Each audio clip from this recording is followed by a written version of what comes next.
नावगां block video उपरे असंतोष PRI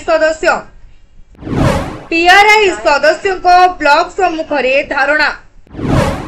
block रे उन्नयनमूलक कार्य और बिल हेबारे विलंब पूर्वरु 10 दफा दाबी वीडियो को प्रदान करथिले पीआरआई सदस्य 7 दिन मध्य दाबी पूरण करने को चेतावनी देले पीआरआई सदस्य खूब शीघ्र आलोचना माध्यम समस्यार समाधान हेबो वीडियो जगतसिंहपुर जिला नावगां ब्लॉक वीडियो को मनमानी कार्य और सरकारी नियम को उल्लंघन करा जाउथिबा अभियोग रे ब्लॉक रो 16टी पंचायत रो सरपंच और समिति सभ्य और ब्लॉक अध्यक्ष माने नावगां ब्लॉक कार्यालय सम्मुख रे धारणा रे बसिचंती। ब्लॉक रे बंद हुई पड़ी रहिथिबा उन्नयनमूलक कार्य और बिल प्रदान रे विलंब को नहीं मंडल उन्नयन अधिकारी विरोध रे तीव्र असंतोष प्रकाश पाइछि।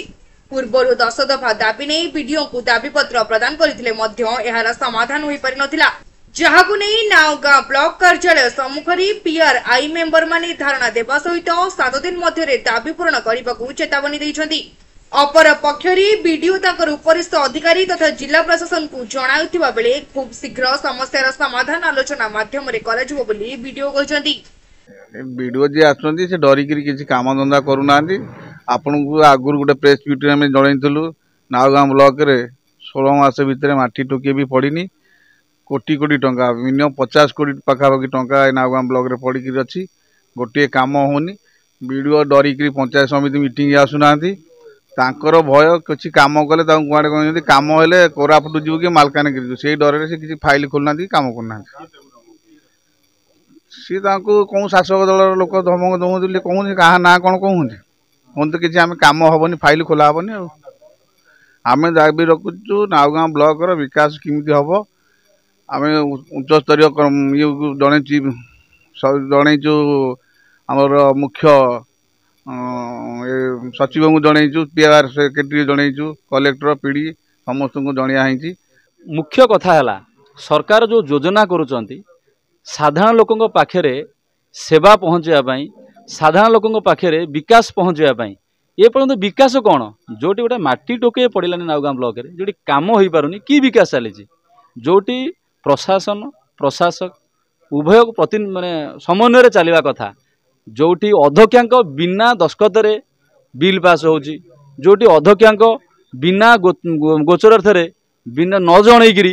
कार्य संपादन करा जाउची सेठी ब्लॉक प्रशासन मनमुखी चली ब्लॉक प्रशासन को दायी करूँ। पीआरआई मेंबर माने जो दाबी पत्र देइथिले मु तांको संगे आलोचना करथिले से माने कहिथिले निज भितर आलोचना करी कहिबे किंतु से माने कोन से आ मते जणाई नथिले। तापरे काली जत मध्य से तोळे धारणा रे बसतले मु तांको आलोचना पे पुनर्बार डाकिथिली से माने आसी नथिले आज आईआईसी आसते मुझे तहसीलदार आलोचना करने डाकी कि से आलोचना आसी ना